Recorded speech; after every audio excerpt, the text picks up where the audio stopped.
apa mantan suami aku tuh selingkuhnya bukan sama yang muda, Jen. Sama nenek-nenek umur yang lebih tua. Oh Taji gitu, sampai separah apa emang? Parah lah, Jen. Dia nyekek gue, dia mukul gue, dia nendang gue, dia hampir.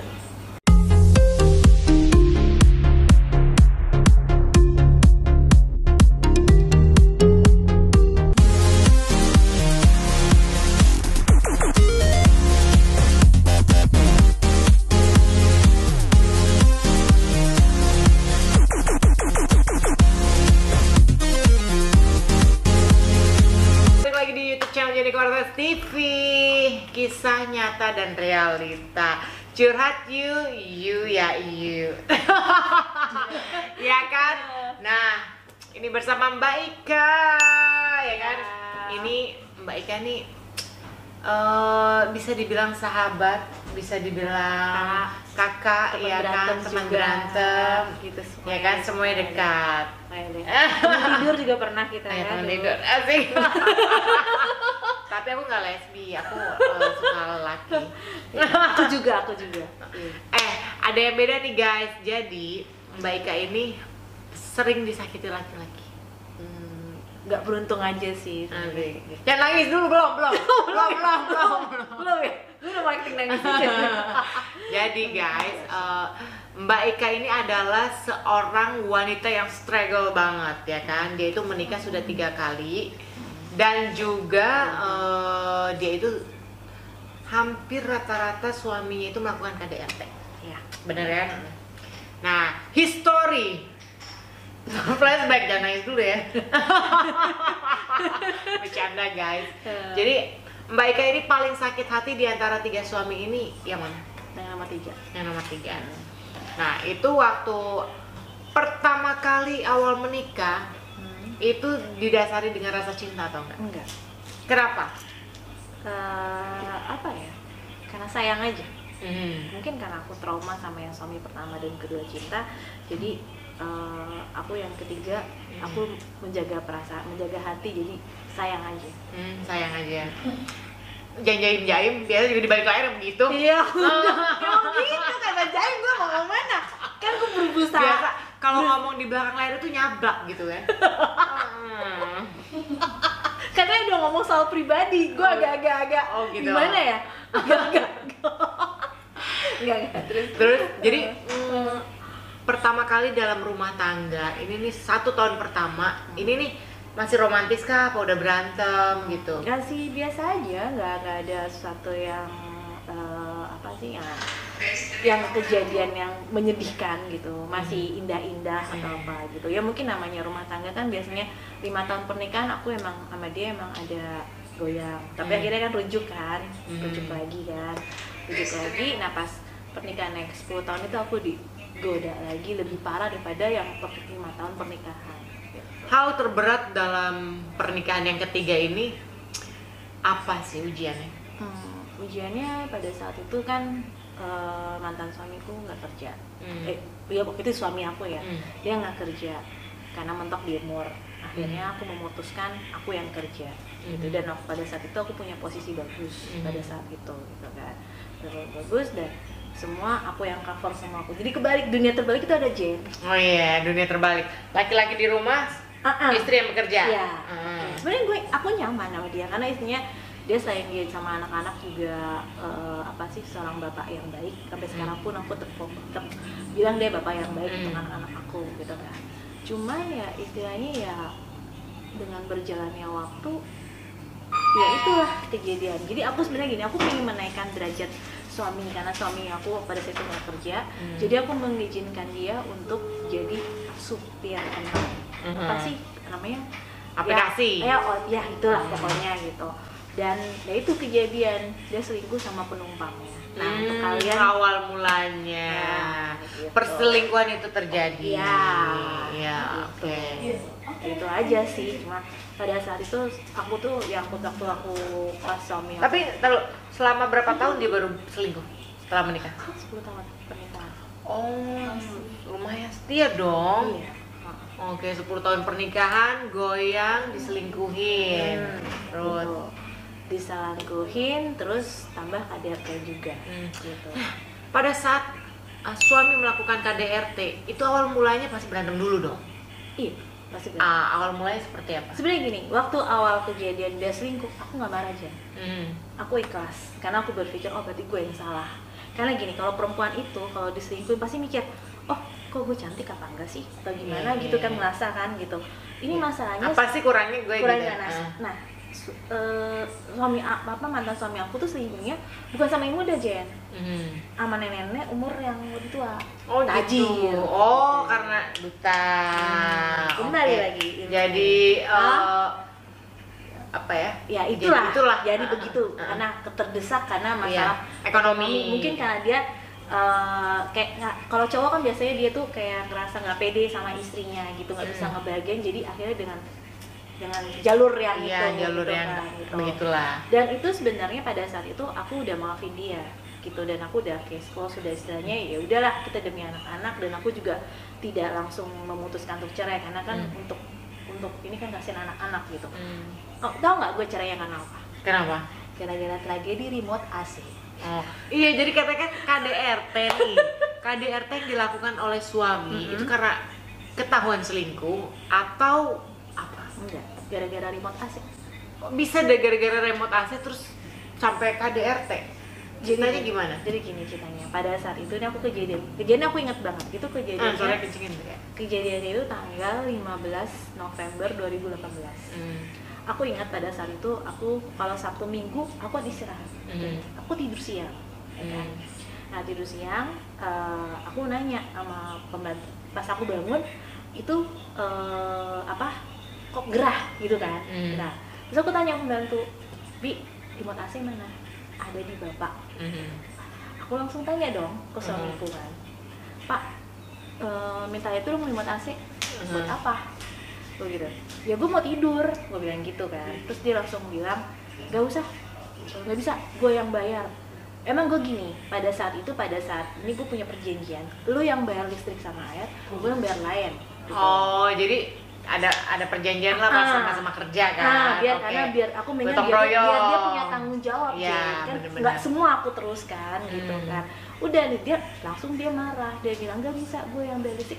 Aku langsung marah karena aku capek. Ya udah, jadi berantem gitu, yang berantem gitu, jadi tabok-tabokan apa gimana. Terus akhirnya kok bisa tabok-tabokan cuma gara-gara remote AC? Gimana pertamanya nih kan masalah katanya gerah terus? Ya karena gini kan dia bilang katanya nggak usah, kata dia, ini gue yang bayar listrik. Aku langsung setangnya marah dong. Aku bilang, lu baru bayar sebulan 2 bulan kayak gini, gue yang bayar bertahun-tahun kayak gini gitu kan. Itu dengan nada tinggi, dan aku namanya perempuan pasti ngungkit kan yang kejadian dia selingkuh itu. Aku ngungkitin, lu tuh laki mau kondok, aku gini, menurut gue menjahat, gue gitu, gue salah juga, gue ngomong kayak yang kasar-kasar sama dia. Akhirnya aku ditampar sama dia, aku tampar lagi, jadi nggak sehat. Akhirnya aku keluar dari rumah itu. Gue bilang gue keluar dari rumah sini. Ya udah silakan keluar. Itu tampar-tamparan di depan anak? Di depan anak. Di depan anak? Astaga, oh gitu. Sampai tampar-tamparan aja atau ada perlakuan apa lagi? Enggak, ya istilahnya ya dia mukul aku, nyekek aku atau gimana. Dan itu ada pembantu juga pada saat itu kejadian itu. Anak-anak shock dong? Ya gimana ya? Aku kalau ngeliat dulu tuh, ini yang aku bilang, kalau kita perceraian tuh yang sedih tuh anak. Gitu. Waktu aku pertama kali suami aku selingkuh, itu yang aku rasa bukan karena aku cinta sama dia. Gue cuma memikirkan, wah, gue gagal lagi rumah tangga. Kalau nanti akan jadi korban kayak kakak Dava. Jadi aku jadi dari suami yang ketiga, aku ini anakku 3. Kan? Ini ya itu aku ngerasa bakal jadi korban tuh anak-anak. Itu yang aku bilang. Dan waktu aku memutuskan cerai, aku nggak langsung cerai aja, enggak. Dipikirin matang-matang. Sempat gue konsultasi sama Ustadz juga, namanya Ustadz Mohai Atali, tetangga juga. Gimana? Ustadz Mohai cuma bilang, Bu, cerai itu memang dibenci sama Allah, tapi semua itu tergantung dari ibu yang jalannya. Sabar itu nggak ada batasnya. Atau tinggalkan. Lu sekarang pilih yang mana? Kalau lu pengen dapat pahalanya, lu sabar. Tapi kalau misalnya ibu udah nggak kuat, ya udah tinggalkan. Ya udah, akhirnya gue milih tinggalkan. Tapi pada saat itu berpikir nggak sih, ini udah perceraian yang ketiga ya kalau pas jadi cerai. Pernah terbesit nggak, aduh kasihan ya sama anak aku, yang pertama, yang kedua, cerai. Karena kan itu sebenarnya yang harus kita pikirin itu kan anak kan. Anak. Iya kan? Karena psikis. Iya. Jatuhnya ke psikis, dan sampai sekarang juga anakku juga apa ya traumanya pasti ada lah. Cuma aku sama ini tetap bilang enggak, itu bapak kamu. Bapak kamu tetap yang terbaik, jelek bagus ya bapak kamu. Dan aku sampai sekarang tetap bilang kok dia bapak yang baik buat anak aku. Itu aja sih. Tapi istilahnya kalau untuk sebenarnya gini, kalau gini selingkuh masih gue maafin. Tapi kalau untuk ada yang gue bukan gimana, gue cuma bilang, padahal dia tahu histori gue, suami pertama, suami kedua tuh gue karena KDRT. Harusnya dia bisa menahan itu ya. Tapi nggak tahu ya, mungkin emang udah takdir, udah nggak berjodoh sama dia ya udah. Pernah nggak sih introspeksi diri, kenapa gue menikah sampai 3 kali gitu? Terus dengan permasalahan KDRT, apa ada yang salah sama diri gue? Sama ini gue sama ini gue yang ngerasa ini gue juga bukan nggak merasa gue benar juga, gue merasa salah. Untuk perempuan nih gue ngasih tahu, hati-hati mulut kalian deh, harus dijaga. Karena namanya seorang laki-laki, kita kalau misalnya laki-laki itu baik atau benar tergantung dari perempuannya. Dan mungkin saya gagal gitu aja. Dan gagal untuk yang ketiga kalinya. Terus bisa lagi-lagi KDRT. Ya mungkin aku bilang gini, aku nggak seberuntung kayak kamu punya suami baik kan, kayak Mas Taufik baik kan. Aku sama ini, kamu kan selalu konsultasi sama aku atau apa. Itu aku ngajarin ya, apa ya, sebenarnya gini, laki-laki itu yang aku pikir itu intinya kita perempuan jangan berkata kasar sama laki-laki. Karena gini, kita sebagai perempuan itu emang surga kita di pria, bukan di orang tua gitu. Mungkin aku bilang aku nggak seberuntung kalian gitu aja sih. Tapi aku nggak pernah menyesal. Ini hidup jalan gue dan gue harus jalanin gitu. Karena that's my prinsip. Gue nggak akan mau terima cowok yang kasar sama gue. Udah gitu aja. Berpikir untuk kenapa ya nasib aku kayak gini, kasihan sama anak-anak aku. Pernah nggak berpikir, andaikan pada saat itu tidak bercerai gitu, pasti anak-anak tetap memiliki seorang ayah, kasih sayang. Kalau aku memilih, kalau misalnya ada kantong Doraemon nih, gue kembali ke waktu, gue mendingan gue nggak perlu tahu laki gue selingkuh. Mending gue nggak perlu tahu. Ini nih guys, gue kasih tahu untuk kalian ya. Untuk pasangan jangan kepo pas HP pasangan masing-masing. Itu gara-gara HP. Gara-gara HP. Jadi gue ini kejadiannya itu karena kenapa? Gara-gara berawal pasangan gue, sama suami gue curiga gue yang macem-macem. Ternyata dia. Jadi untuk kalian jangan kepo pasangan kalau mau langgeng. Kalau gue jujur, gue mending gue nggak perlu tahu, beneran. Jadi pas udah pengalaman sampai 3 kali, akhirnya berpikir untuk aku mending nggak perlu tahu, nggak perlu buka HP. Mending nggak perlu tahu. Dan gue sama ini selalu ngasih ya maaf ya, gue walaupun gue gagal rumah tangga, tapi teman-teman gue tuh selalu minta nasihat sama gue, karena gue bagi pengalaman. Gue bilang, kalau lu pengen langgeng, kayak adik gue baru nikah kan, Candy kan, mau langgeng, gue bilang 1, komunikasi, puasin pasangan lu dalam segi seks, ya dong, bener kan? Yang ketiga, jangan buka HP, jangan kepo pas HP pasang, udah hancur loh. Oh lu udah hancur. Tapi kalau anak sendiri pernah nggak sih nanyain sosok bapaknya gitu? Ya kan kalian udah bercerai nih. Kan gini, kita tuh punya ada gini, anak aku yang yang kalau dari dia nomor 1 ya, namanya Seva, abang, itu tinggalnya sama dia. Jadi kita bagi-bagi, yang perempuan sama aku semua, yang nomor 3 sama 4, Nazwa sama Rara sama aku. Jadi kita bagi-bagi, dan kita setiap minggu istilahnya itu anak kayak si Seva setiap minggu sama aku, weekend, Jumat, Sabtu, Minggu. Nah hari Senin Minggu lagi dijemput lagi sama bapaknya. Senin ini kita bagi-bagi dan kita tetap komunikasi, jadi anak tetap merasa bapaknya ada. Itu aja sih.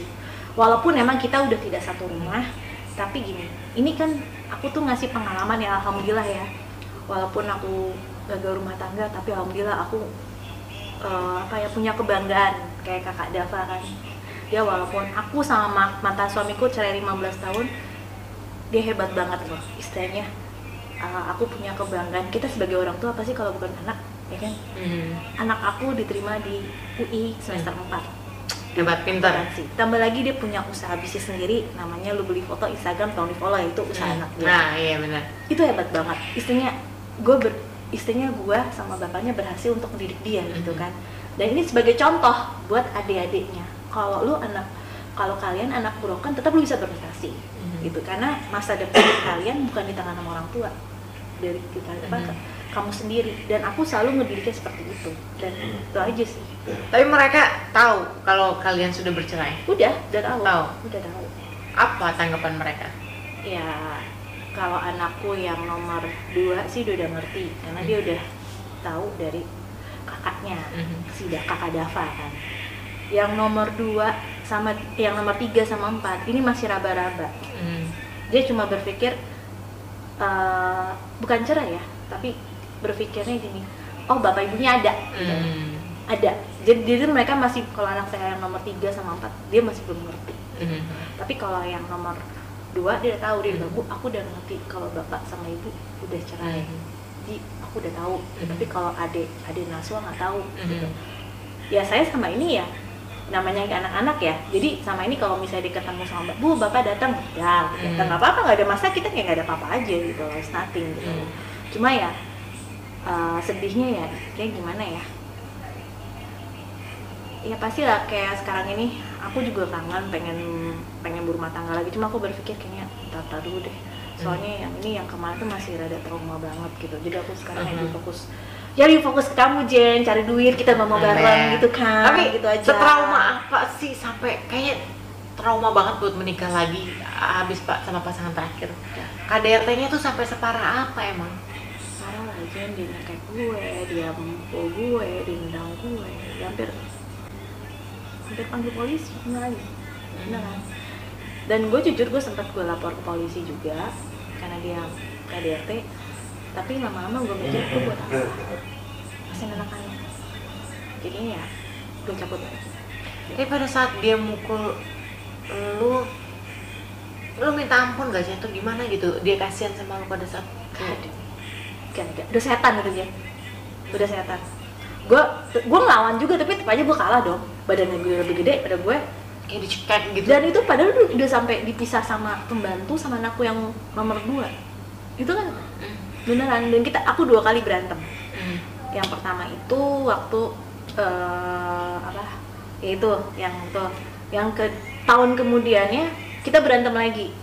Cuma gara-gara anak. Gara-gara anak, aku nggak tahu kenapa anak sampai akhirnya aku tuh dipukul, terus yang ngebelain anakku yang gede. Sampai anakku yang gede, Mama nggak usah nikah lagi. Mau dapet lagi nggak pernah bener. Sampai kayak gitu. Sampai begitu. Apa sih harapan untuk Mbak Ika, harapan kehidupan kedepannya bersama anak-anak, terus ucapan terakhir untuk anak-anak apa?